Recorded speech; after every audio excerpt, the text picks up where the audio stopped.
You recording? Yes. All right, cool.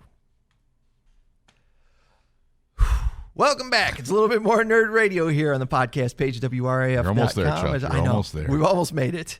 Al, Beck, and James joining me for another week of Nerd Radio. And I was saying we're on WRAF.com, the podcast page. Where else are we, Al? Rock929rocks.com in Boston. And if you're hanging out on a Wednesday afternoon, you got a computer in front of you, you want to pull up some twitch.tv and watch us record the episode live. Where can they find us, James? Twitch.tv/checkpointxp. All right. So last weekend, as I said, there was some video game stuff going on with the Call of Duty beta that was happening. There's something else going on with, and I almost wish I had Kyle in here because he's kind of my go-to for Magic the Gathering stuff. But the way I like to play Magic the Gathering these days is they have a computer program that's been in beta testing where you can make decks and then play against. Yeah, you guys were telling me about that. It actually got me more interested in the game, and then I realized you can't play it on a Mac. So I was like, okay, I guess I'm out. Oh, that's a bummer. Another one of those benefits of owning a Mac. Yeah. Everybody's like, go get yourself a Mac, James. Worst decision of my life. You can produce video, but you can't play this video game. You're going to go far, kid. Go get yourself a Mac.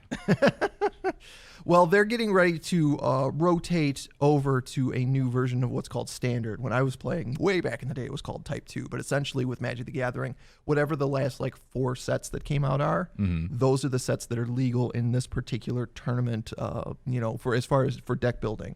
So there is a version where you can use all the cards you've ever bought ever and make the deck you want. But in this particular version, cards will cycle out.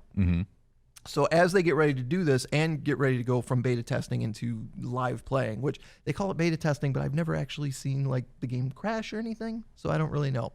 Anyways. That means the test is successful then. I guess. It's a successful test. Point of the story is that starting this weekend, and I believe it's running for more than just the weekend. I think it's running for maybe even a couple of weeks. Magic the Gathering Arena is running a tournament/contest where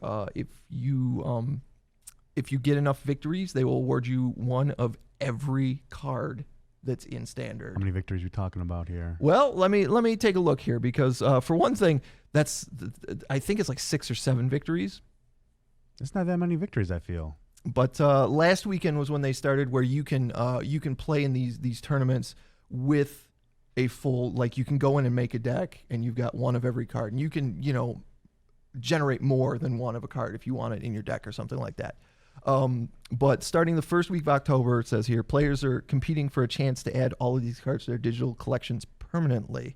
During Arena's launch weekend, Wizards is going to give players access to 4 copies of every Standard legal card, which includes cards from Guilds of Ravnica, Ravnica Allegiance, War of the Spark, and the Core Set 2020, and the Throne of Eldraine for 12 games of Standard played against live players. Later on October 6th, Wizards will allow players to attempt another 12 games of Standard with the same selection of cards. If they get 12 wins before losing twice, they will win 1 copy of every Standard legal card. Oh, wow. 12 wins before you lose twice? Before you lose twice. I wouldn't be able to do this. Right. Well, thanks for playing. I'd show up. Yeah, well. Thanks for playing. Yeah. We'll take your cash That's for all those cards. Yeah, you bought. I don't have any qualm. I'm not going to, I can't pull that off. No, I don't know any strategies in Magic the Gathering anymore. I know there used to be strategies. I played the card game for a little while. Right. I was going to say, so you have played it, though. You've got at least a little bit of experience. Yeah, so I know you have to put out so many mana cards and tap your mana to release monsters or other spells and that kind of stuff. There used to be the one nerdy kid that I hung out with was teaching me the strategy, but then as we grew older, we grew apart and we were into different things. He fell down more nerdier ambitions, and I was trying to chase chicks and pooping on porches. Yes, pooping on porches and garbage picking toilets and dropping them on porches. I think those two things are mutually exclusive. I don't know. Dude, chicks dig guys that poop on porches, Chuck. I'm telling you, it's worked for me, kind of. I don't know if I want the kind of chick that digs pooping on porches. Well, I've got no complaints with the chicks that I've picked up. I was going to say, that's fair. You're not James. I've never wooed a young woman by defecating on someone's front porch. But hey, baby, you ever pooped on a porch? Come this way. Defecation wooing. That's a hell of a cat call. Yo, baby, what up? You ever been with a guy who's pooped on a porch before? Hop on in this 1994 Grand Prix. Nerd Radio. You're gonna shit. I love that. That's a hell of a catchphrase. Man, oh man. Oh, there's a lot of editing on this episode. I'm sorry, Chuck. Yeah, there is. There absolutely is. So yeah, if you've been kind of on the fence to try out Magic the Gathering Arena, I would say the next week or two, this is when you want to definitely give it a try because there's some heavy there's how some long heavy is it going prizes. for? Let's see, this October the 6th is when it starts, where you can enter the tournament where you get 12 wins. Right now, what it is you can enter a tournament and get so many wins before you get 2 losses. You can enter it multiple times. On October 6th. Once per account, you can enter this tournament and try and get 12 wins before you get 2 losses. Okay, so at least I have a week to try and figure it out. Yeah, I'm people hate it. I'm a net decker. I'll go online and I'll look up like, okay, what's the deck that's doing the most damage right now, and how can I put it together? Give me a list of that. So that's. I got no so qualms. people like judge you for doing that? Oh yeah, people hate that. That's come up with your own garbage. Well, whatever. Like you start with a net deck or whatever, and you can build from there. Like it's just it gives you the skeleton of something that's successful, and then you can make it your own. That's the way I feel about it, anyways. But hey, what are you gonna do? Card gamers are a little I don't know how to put it. They're dicks. Fair. Nailed it. Fair enough. All right. Well, yesterday, PlayStation had with Nintendo, they do these videos called Nintendo Direct, where they're like, "Here's a bunch of stuff that's coming out."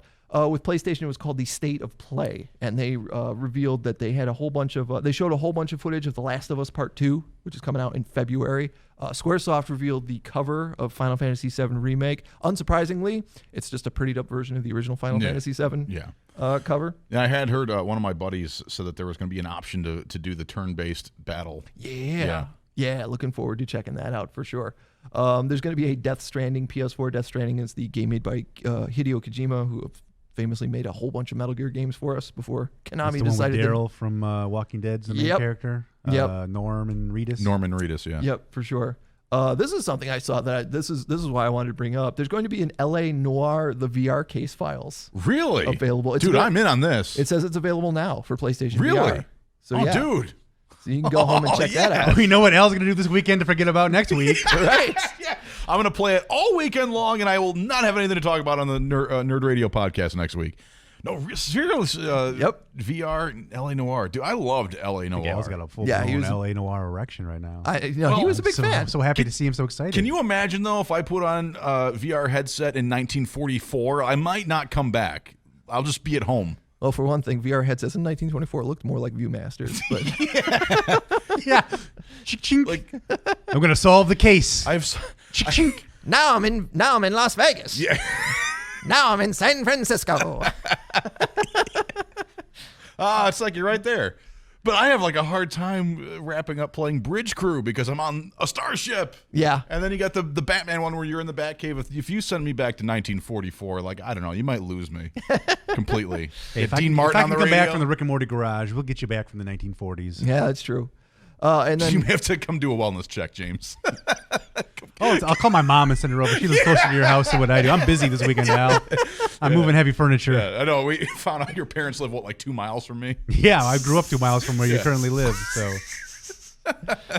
I grocery shop at the store he used to work at. Oh, yeah, so I tell him all the turds. Yeah. Like if you the turds, the turds I had to clean up. I cleaned up a turd over there. I'm like, have you been to that spot? Oh yeah, I cleaned up a turd over there. That's right. My turd cleaning Why are so many people pooping at the grocery store? They got nowhere else to poop, I guess. I don't know. It's open to the public. Homeless people come in and just crap all over the place. What in the world? I think free sweatpants. I was going to say there's a lot of poop flying around in this particular episode of Nerd Radio. I think I get it. I think James was traumatized working in a grocery store where people pooped all the time. It's crazy. You would not believe the places people poop in a grocery store. And it's not the bathroom. Disgusting. And that's where I buy my fresh produce. Thanks, James. People are awful. Yeah, they probably poop right by your lettuce stand, or you get your bananas to add in your old man oatmeal. They poop over there. Well, They're pooping everywhere in the grocery store. So I try to take comfort in the fact that they've remodeled it recently, so it's definitely been remodeled since you were there. Yeah, the floor tiles that are there are not floor tiles that were pooped but on. I'm keeping that in my brain like new people haven't done new poops. Well, since then, maybe. Apparently, there's a bunch of goddamn animals in that neighborhood. I'll shop at that grocery store. This is the neighborhood. It's not just that neighborhood. It's this neighborhood that incubated James.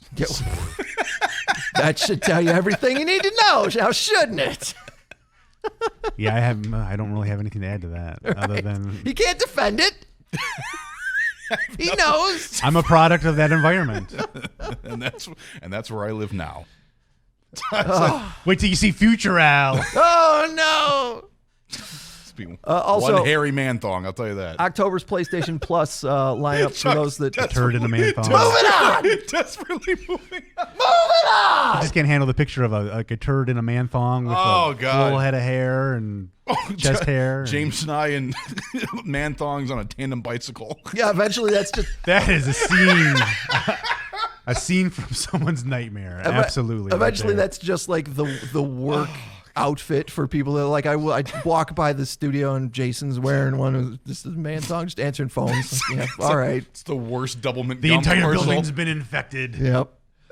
I got the man thongitis. October's PlayStation Plus stuff is the original Last of Us remastered, which is a fantastic game. That was a big Jefferson game. Jefferson absolutely loved that game. He loved that game. So now you'll have it, with PlayStation Plus. I'll have it in my library if I remember to download it. For sure. I'll remind you. So this is a freebie we can get? Yes. Because I'm interested in The Last of Us. Yep. I'm not that familiar with what the game is, but I've heard a lot of people talk about it. And a lot of good things have been said about it. Yep. If you have PlayStation Plus, as of next month, you'll be able to download it full free. Well, I went through a thing where I was trying to get people to recommend new games for me, and that was one of the ones Jefferson really tried to sell me on. Yep. Was Last of Us. I remember we really tried to sell you on Mass Effect as well. Yeah, and I feel like if I don't know what happened, but I don't think you even got through the first one. No. Which sucks because the second one is one of the greatest games of all time. Well. What else do I got here? I wanted to take care of Sid Haig, iconic horror guy, died over the weekend at the age of 80. If you go on WRAF.com, actually, Janelle has a very cool piece writing about just seeing him in his final movie. Did any of you guys see 3 from Hell? That's the one that Janelle had seen. I have not seen it. No. Okay, I'm just curious what you guys thought of it if you have seen it. I thought it was coming out like next week, right? But it's already been released, or did Janelle get in on it? It was a limited run before they release it into all the theaters. Because I know the dudes from Twisted, I think they posted about seeing it, so I didn't know if they were able to see it because they had a relationship with Sid Haig and they're kind of in that realm of horror fanatics. I know he was here for almost every one of like Motor City Nightmares, any horror convention. He was always here, and he was always really cool. I've heard nothing but good things about the man. I think was at the last 2 Astronomicons as well as the Motor City Nightmares. And he always looked very old. He always looked very haggard, but at the same time, he was always he always had a smile for anybody who's walking by. He's always really cool. Yeah, he seemed like a real cool dude. R.I.P. And we also we nearly lost Hacksaw Jim Duggan over the weekend. What happened there? Well, his right. His wife posted that he had 2 emergency surgeries in 24 hours. Holy for crap! A severe infection, but they from a splinter. They got all of it. It might be from a splinter. Hey. Hopefully, people who know Hacksaw Jim Duggan knows he walked around with a 2x4, which wasn't really a 2x4, but he had a piece of wood. Hacksaw that was a slow burner. I didn't catch that right away. Those are my favorite. I love a slow burner because I send it out there and then I feel like a complete stupid jackass for saying it. Right. And then the laugh hits and I'm like, yes, I'm not a failure after all. Oh, there's a few times during the morning show, like you'll drop a joke that doesn't land in the room, and I'll walk down during the break and be like, no, dude, that was a good line. That was hilarious. It makes me feel much better about my life. Because at that point, I'm ready to jump off the building, do the suicide swan dive. Yeah. And then Al's like, that was actually really funny. Nothing feels worse than dropping a line that just bombs. I had one just the other day, and Dave read it off the screen, and it bombed in the room. And I was like, that was a way better line than any of you gave credit for. Anyway, at least I thought so. Dave thought so, too. He chuckled when he read it. So I think I owe Screaming Scott an apology. If Hacksaw Jim Duggan was sick over the weekend, and he had to have 2 emergency surgeries, maybe Hacksaw Jim Duggan got me sick. What are you making out with Hacksaw Jim Duggan over the weekend? Have you been handling his wood? Yeah, you handling Hacksaw's wood? I'm just saying that while I was laying in bed with a fever, I did have the urge to yell ho. Everything I'm just not gonna say. I think he's so sick he's delirious now. He's having fantasies of Hacksaw Jim Duggan. I do feel like while I was asleep in my sleep, I was going USA, USA. My God, we've lost them. I don't know what's happening anymore. All right, well, Yeah, I'm not going to correct this ship. We're going down. He's the captain. I know. Yeah. Please, yeah. We're just going to make things worse. Oh, see, when I go crazy, you guys got nothing. When I'm trying to write the car, that's why I told Amy the other week. I was like, the show essentially is turned into like I try and drive the car, and you guys reach over and pull the wheel to the right and the left. Yeah, absolutely. Yeah, that's all a day great long. description of it. That's how the show works. Yeah. The problem is, if you go crazy, we're just have to top you. So it's just a complete mess. I'm just curious how that works. All right, well, that's it. Just give out the social medias. That's it for this. Yeah, that's it for this week's Nerd Radio. James got to go try and get rid of a 10-year-old refrigerator. I got to get DTE to take off my hands. Refrigerator. I got that $50 check. I got to get some sleep and try and battle this fever. And I got to go forget some stuff. He's got to go forget to check out LA Noire, the VR game. So follow us on social media at Nerd Radio 101. We're on Instagram. We're on Twitter. We're on Facebook. Send us emails if you want to. It's riff2nerds@gmail.com. Make sure you're following us every week, Wednesday afternoons from 11:30 to about 1-ish on twitch.tv/checkpointxp, correct? Nailed it, man. All right. Getting it. Number one. I'm getting it. And then, of course, you can download the podcast on WRAF.com on, was it Boston 92.9? Rock929rocks.com. You were close. Close. You were close. And, of course, wherever you get your podcast. I tend to like to get my podcast on Spotify, personally. But wherever you get your podcast. What about the BPod Studios? I heard that's a great spot for some podcasts. There's the BPod Studios networks as well, for sure. Company man over there. I know who signs the paychecks. That's right. Good job. I know who signs the paychecks. Good job. All right, we're out of here. We'll talk to you next week. Thanks for listening to Nerd Radio.